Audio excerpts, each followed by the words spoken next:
크게 세 가지가 있는데 수술이나 항암제 약물 치료에 비해서는 좀 더 생소한 분야인 방사선 치료가 있기 때문에 오늘 이 시간에는 방사선 치료를 어떤 식으로 하는지, 어떻게 방사선 치료를 하는지 하는 거에 대해서 좀 말씀을 드리려고 합니다. 우선 방사선 치료란 무엇이냐 하면 이름에서 나타나듯이 암을 치료하는데 방사선을 이용을 해서 암을 치료하는 치료 방법입니다. 근데 여기서 방사선이라고 하는 것은 흔히 병의 이제 진행 상태를 알아보기 위해서 영상의학과에서 검사를 하고 계시는 그런 영상의학과에서 사용하는 방사선의 그 에너지보다 훨씬 더 강한 에너지의 방사선을 이용을 해서 암을 치료하는 겁니다. 이 암세포들에게 방사선을 쪼이게 되면 이 암세포는 죽어버리든지 아니면 세포가 증식을 하는 것이 멈춰지게 됩니다. 그래서 이렇게 죽어버렸거나 또는 증식이 멈추어진 암세포들은 몸 안에서 서서히 몸 밖으로 배출이 되게 되는 거죠. 그래서 암을 치료를 하는 겁니다. 그러면 이런 방사선 치료는 어떤 목적을 가지고 하느냐 하는 것이 있는데요. 크게 두 가지 목적이 있습니다. 완치를 목적으로 하는 경우와 증상이나 증상 조절을 위한 증상 완화를 목표로 하는 경우가 있는데, 당연히 암의 완치를 목적으로 방사선 치료를 하는 경우에는 방사선 치료만으로 암이 완치가 되는 경우는 그리 흔하지 않기 때문에 수술이나 항암제 약물 치료와 같이 병행을 해서 방사선 치료 그 세 가지를 적절하게 조합을 해서 암의 완치를 목표로 치료를 진행을 하는 것이고요. 또 다른 한 가지 방법으로 증상 완화를 목표로 치료를 하는 경우에 있어서는 혹시 이 암들이 뼈에 전이가 된다든지 했을 경우에는 통증이 심하게 나타나는 경우가 있습니다. 그럼 그런 통증을 좀 완화시키기 위해서 방사선 치료를 한다든지, 아니면 전이되어 있는 뼈가 골절이 될 수가 있기 때문에 골절을 좀 예방하기 위해서 증상 완화를 위한 방사선 치료를 한다든지 하는 경우가 있을 수가 있겠습니다. 그래서 증상 완화를 위해서 하는 경우에는 병을 치료한다라는 그런 개념보다는 생활하는데 불편함을 좀 덜해주는, 삶의 질을 높이는 데에 기여하는 쪽에 방사선 치료를 하는 것이라고 생각을 하시면 되겠고요.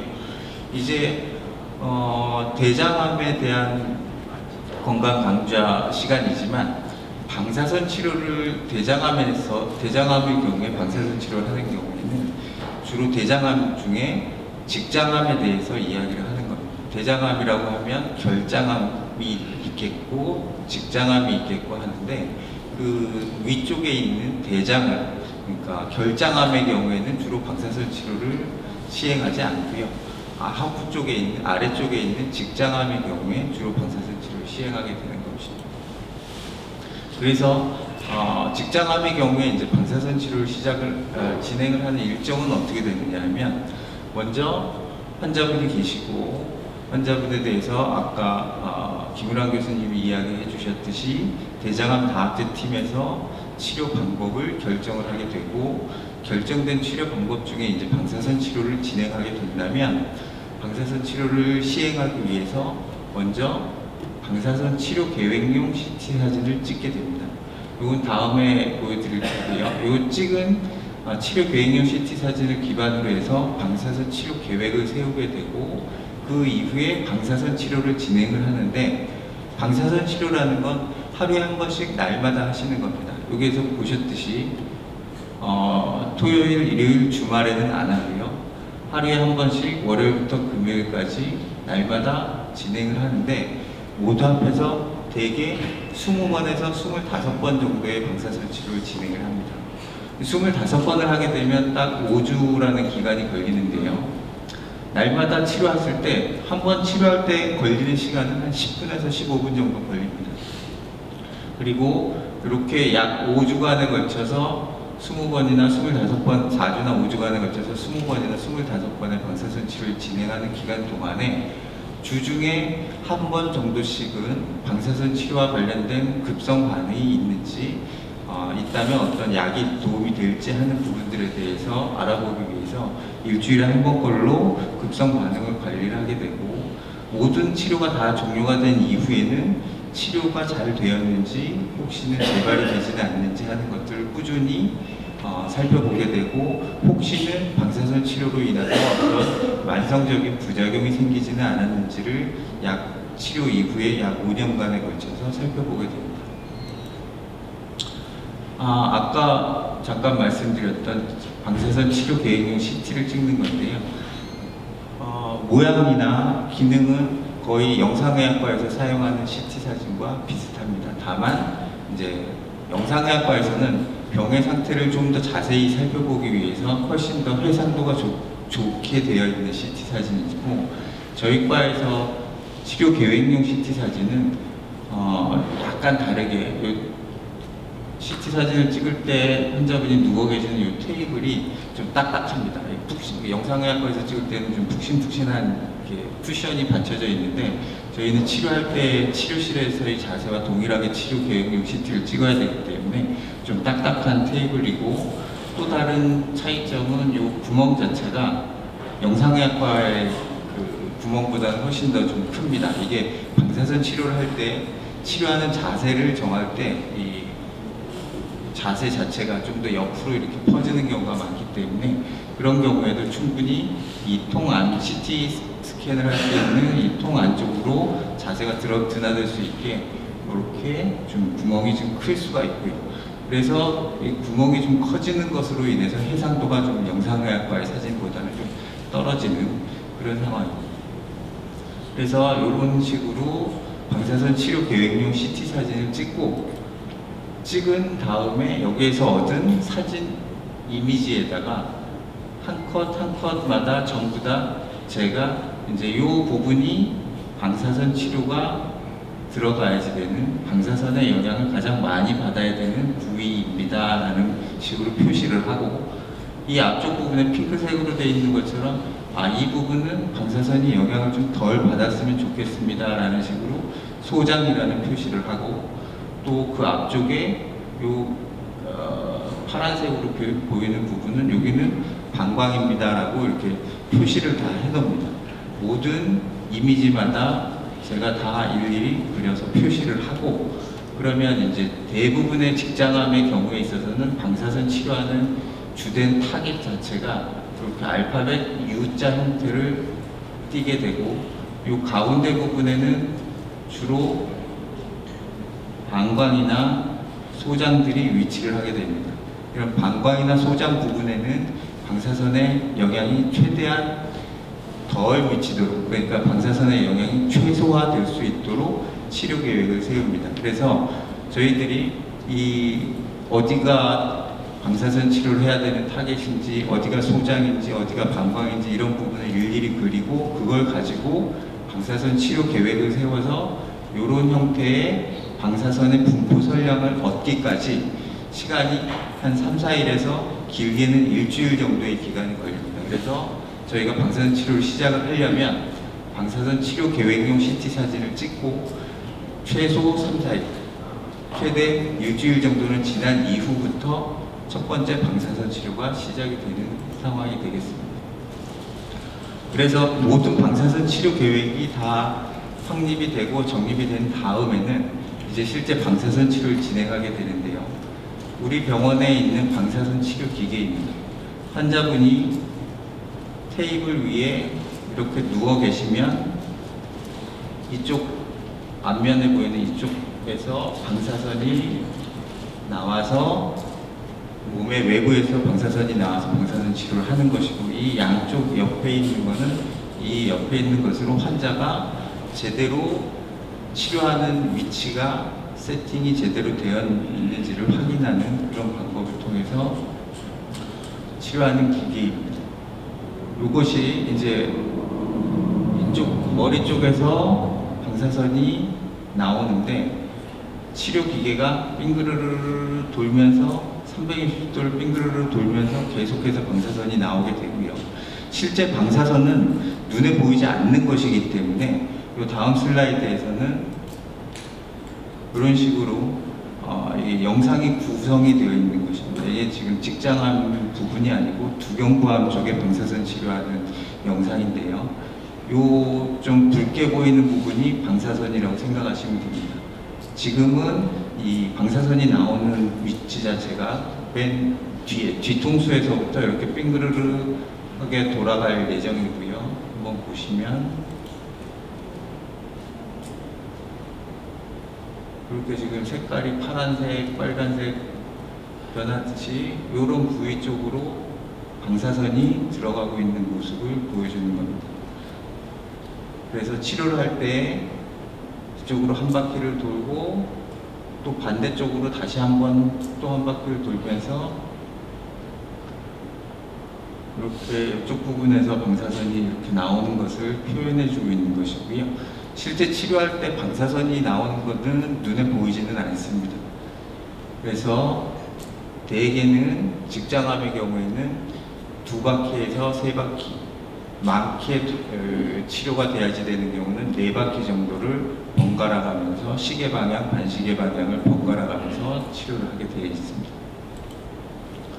그러면 이런 방사선 치료는 언제 어떻게 치료를 하느냐 하면 우선 완치를 목적으로 해서 방사선 치료를 하는 경우에 대해서 설명을 드릴 텐데, 아까 수술과 병합을 해서 치료를 할 때 수술 전에 방사선 치료를 하는 경우도 있고 수술 후에 방사선 치료를 하는 경우도 있습니다. 우선 수술 전에 방사선 치료를 하는 경우에는 이렇게 직장벽 밖으로, MRI 사진에서 직장벽 밖으로 종양이 침범을 하게 된 것이 보이거나, 아니면 주변에 있는 임파선에 전이가 되어 있는 것들이 의심이 되는 경우에는 우선적으로 방사선 치료를 하면서 항암제를 같이 사용을 해서 항암제와 방사선 치료를 하고, 그 이후에 이 항암제와 방사선 치료를 하는 거에 반응이 충분히 나타날 때까지 시간을 좀 5, 6주 정도를 기다린 이후에 수술적인 방법을 시행을 하게 되는 겁니다. 수술 전에 방사선 치료와 항암제 치료를 했다고 수술을 안 하는 것이 아니고, 수술을 좀 더 용이하게 하도록 하기 위해서 항암제와 방사선 치료를 수술 전에 시행을 하고, 수술 이후에는 또다시 추가적인 항암제 치료를 진행하는 경우가 대부분인데요. 지금 보시면 이 직장 있는 부분에 이렇게 보이는 부분이 암덩어리인데, 항암제와 방사선 치료를 먼저 시행을 하고 나서 충분히 크기가 많이 줄었습니다. 이런 식으로 보이던 암덩어리가 많이 줄었고요. 이렇게 되는 경우에 있어서는 이제 항문과 가깝게 있어서 항문을 살리지 못하는 수술을 해야 될 경우들, 또는 괄약근과 너무 가까이 있어서 수술을 하지 못하게 괄약근을 살리는 수술을 하지 못하게 되는 경우들, 그런 경우에 수술 전 항암제와 방사선 치료를 시행을 해서 이렇게 크기가 많이 줄어들고 해서 항문으로부터의 거리가 좀 멀어지고 괄약근으로부터의 거리도 좀 멀어진다면, 저위 전방 절제술이라든지 아까 수술적 치료에 대해서 이야기하셨을 때처럼 항문이나 괄약근을 살릴 수 있는 수술을 할 수 있게 되는 그런 효과가 있고요.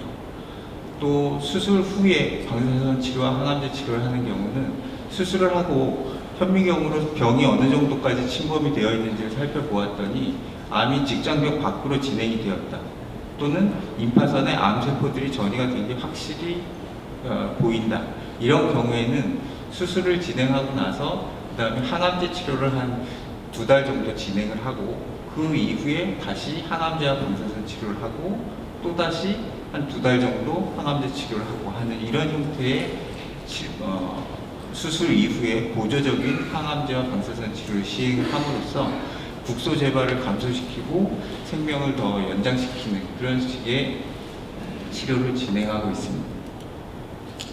근데 이제 치료를 하다 보면 이제 환자분들이 제일 흔하게 불편하게 느끼는 점들이 뭐냐면, 주로 대변이나 소변을 보는데 시원하게 개운하게 보지를 못한다는 거예요.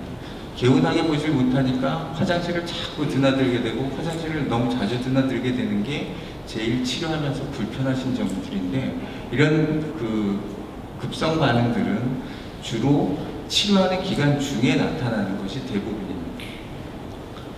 치료하는 기간 중에 치료 범위와 관련해서 나타나는 건데, 치료 범위가 당연히 직장 암으로 치료를 하시는 분들이기 때문에 골반 쪽이 치료 범위가 되고, 그래서 골반 안쪽에 있는 방광이나 직장 항문 쪽에 영향을 미쳐서 화장실을 자주 드나들게 되고 하는 부분들이 나타나는데, 대부분의 경우는 치료가 끝나고 나서 서서히 시간을 가지고 회복이 됩니다. 회복이 되어서 특별히 이것 때문에 어떤 문제가 생기지는 않는데요. 치료하는 도중에 급성 반응이 너무 심해서 설사도 너무 심하게 하거나 항문 있는 데가 벗겨지기도 하는데, 피부 반응으로 인해서 벗겨지기도 하는데 너무 심하게 벗겨진다든지, 그렇다면 설사를 좀 멈추게 해야지 되는 약을 복용하신다든지, 아니면 피부에 연고를 좀 바른다든지 하는 식의 조치가 필요할 수가 있겠고요. 다만 이런 대증적인 조치를 통해서 이런 급성 반응들은 치료가 끝나고 나서 시간이 지나면서 다 회복이 되는 것을 생각하시면 됩니다. 다만 이제 방사선 치료가 다 종료된 이후에, 모든 치료가 종료된 이후에 빠르게 나타나면 한 6개월, 한 2년 정도 사이까지 나타나는 기간들이 대부분 6개월에서 한 2년 정도 사이에 나타나는 만성 반응이 있는데요. 이거에는 이제 변실금이라든지 성기능 장애 또는 소장의 협착, 마비성 폐색 또는 직장 출혈, 누공, 이런 경우들이 생기는 경우가 드물지만 없지는 않습니다.